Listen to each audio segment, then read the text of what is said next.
Hey, what's up guys? It's Andrew Olszentowski. I'm back with another UFC prediction video. This time UFC 317, Topuria versus Oliveira. This event goes down Saturday, June 28th, 2025. Prelims begin at 6 p.m. It's going down from Las Vegas, Nevada. So let's get into it, guys. This is the International Fight Week pay-per-view card. So let's get into it. Amil against Jose Delgado. Okay, I don't know too much about Delgado. He's on a 6-fight win streak, 27 years old. Beat Connor Matthews back in February. Again, he's got a lot of knockout finishes on his record, and he's going up against Amil. 12-fight win streak, 35 years old. Beat William Gomes by split decision. Ji Young Lee.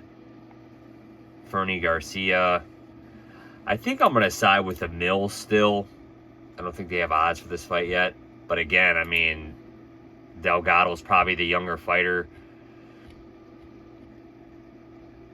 A lot of people still siding with Amil, but again, he's just got a little more UFC experience, but Delgado is the younger fighter.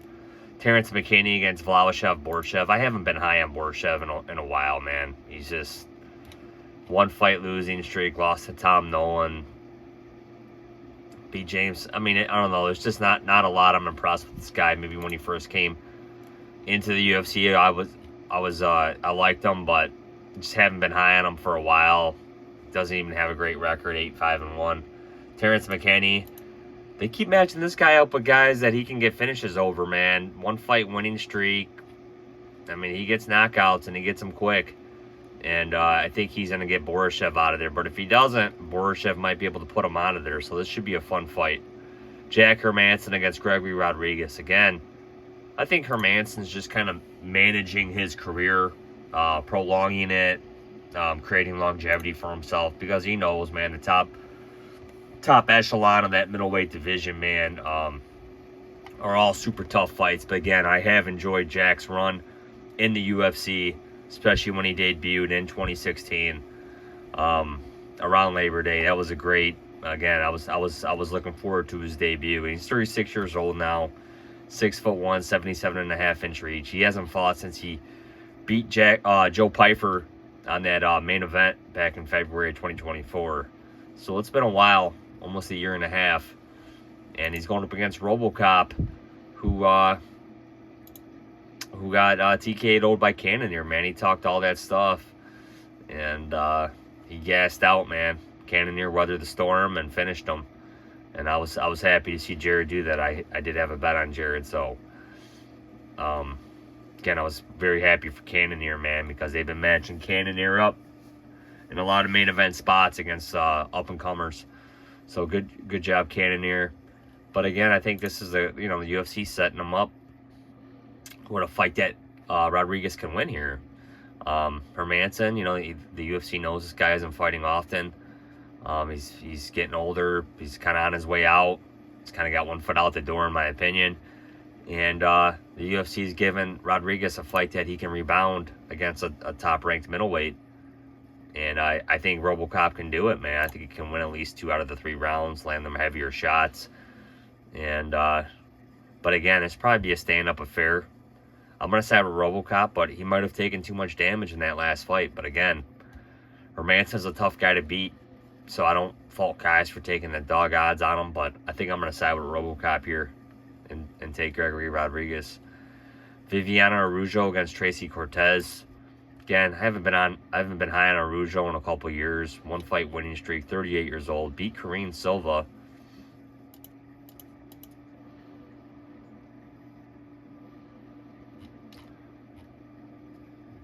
Who is like I said, that's a good win to have. Lost to Natalia Silva, we no shame in that. Beat Jennifer Maia, so she's lost to some top competition, man, in that division.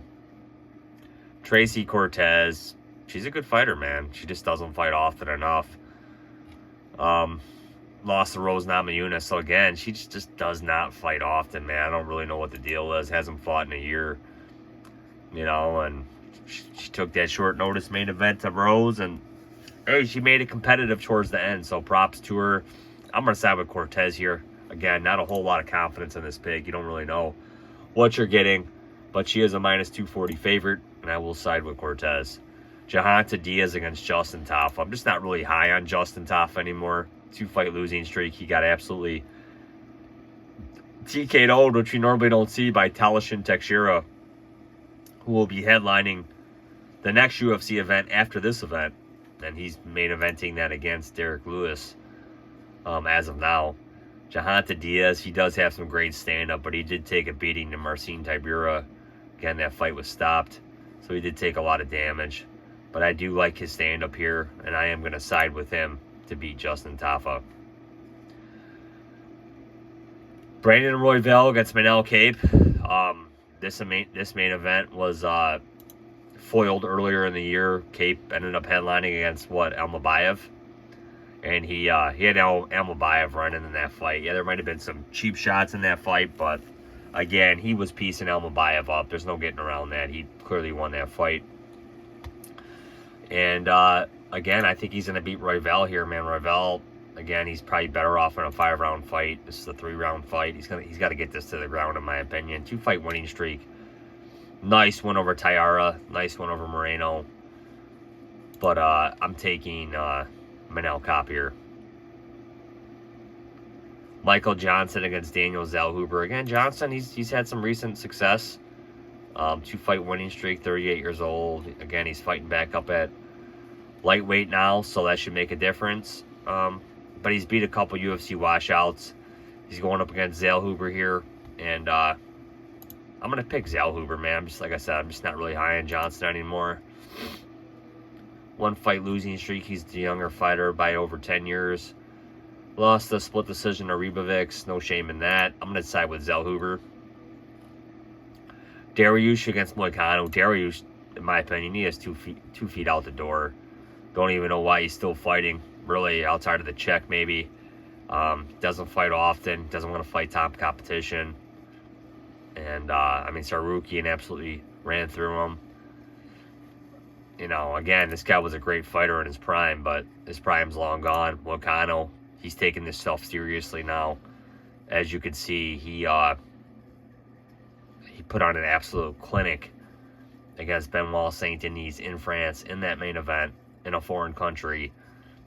That was so dominant, man. He lost to Makhachev.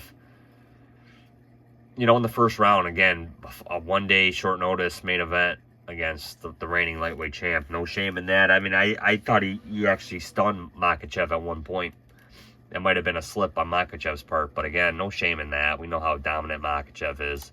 I'm siding with Moicano here, man. Maybe another first-round finish. If not, decision. Costa against Kopylov. Not too high on Kopylov. I know he's had some good wins. It's a striker-for-striker match. Maybe Costa will push the pace and come forward and kind of bully him. But, again, you don't really know what to expect with Costa. But Costa is a 2.5 to 1 underdog right now. So I'm going to side with Costa, man. But, again, this guy hasn't had any hype around him since that 2020 loss to Adesanya, man. This guy has been a complete shell of himself. Again, the UFC knows exactly what they got in this guy, and he'll never sniff a title shot again after that stunt he pulled in that title fight against Adesanya. I mean, the guy's a shell of himself. So I am siding with Costa, but again, I don't really care for either of these guys. Pantoja against Kai Kara France. Glad to see Kai Kara France getting another shot at it, man. This guy's got some nice knockout power, man. He finished Cody Garbrandt. He's got some nice wins on his record. And I'm hoping he can get it done here, man. I'm going to side with him against Pantoja. He's a 2.5 to 1 underdog. Pantoja, he's really evolved, man. This guy looks like a great champion. 7-fight winning streak. Hard to bet against this guy. He's so dominant. But I'm going to go with Kai Kara France here. Topuria against Oliveira. Again, maybe Topuria comes up and makes it look easy. But I'm going to take Charles, man. This guy is really evolved. He's got a 5-inch reach advantage. He's the natural lightweight fighter. So to be the taller guy. And that might benefit him here. Again, he does have a glass jaw, but maybe he can get this crown. I'm sure he's probably the better submission guy. But again, Topuria, he's got great grappling himself. But again, 5-round fight at the guy that's been at the more natural weight class this whole time. Got to go with Charles, man. He did 5 rounds against Michael Chandler. Most of that grappling. I'm going to side with Charles here, man. Maybe he weathers a storm, controls the next few rounds. I don't know. I don't know how. Maybe he gets a submission finish. Who knows? Maybe Topuria finishes him. But I'm going to side with Charles Oliveira here. At the very disrespectful odds. Topuria almost a 4-1 favorite. I don't understand it.